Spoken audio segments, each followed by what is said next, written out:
Earlier this year, I wrote about how I believe Dawn Staley is the most important black coach in college basketball history. Well, I was wrong. She's one of the most important coaches in sports history. Welcome to Google is Free.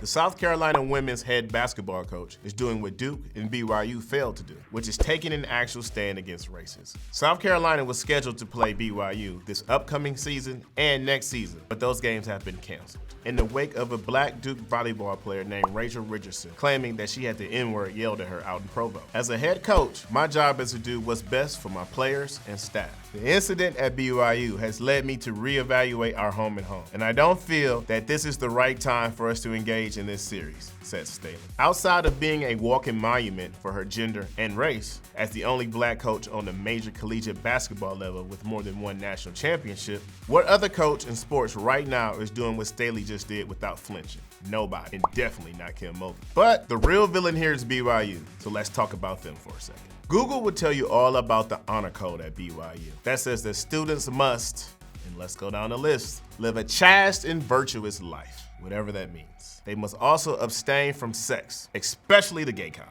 They should also respect others and the avoidance of profane and vulgar language. But I guess the N-word is acceptable. Oh, and they can't drink, and that includes tea and coffee. However, Google will also remind you that the honor code seems to be conveniently the undoing of students who aren't white.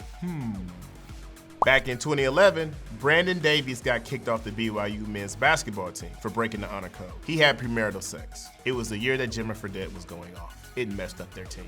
And if you hadn't realized, Brandon Davies is black. In 2010, Harvey Unga was BYU's leading rusher on the football team, but he had to leave school because he also broke the honor code. He's from Hawaii. And in the late 90s, Reno Mahi got suspended from the BYU football team for a year for breaking the honor code. He's of Polynesian descent. So why don't we ever hear about it when white kids break the honor code? This is the part where somebody from Utah is going to get mad. They're going to defend the state, or they're going to defend BYU, or probably both. But I used to live and work out there back in 2011. So when I say I know what it's like, I mean it. And my first assignment was covering a sporting event at guess where?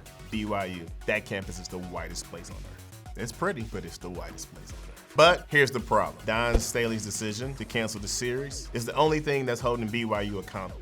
But when you think about that, it's really sad because a person of color had to take a stand. And when that happens, you have to ask yourself, where's the honor in that? All hail Queen Staley. My name is Carn Phillips. Thanks for watching the Deadspin YouTube channel. Make sure you like, share, and subscribe. If you want to see more of our videos, click over here.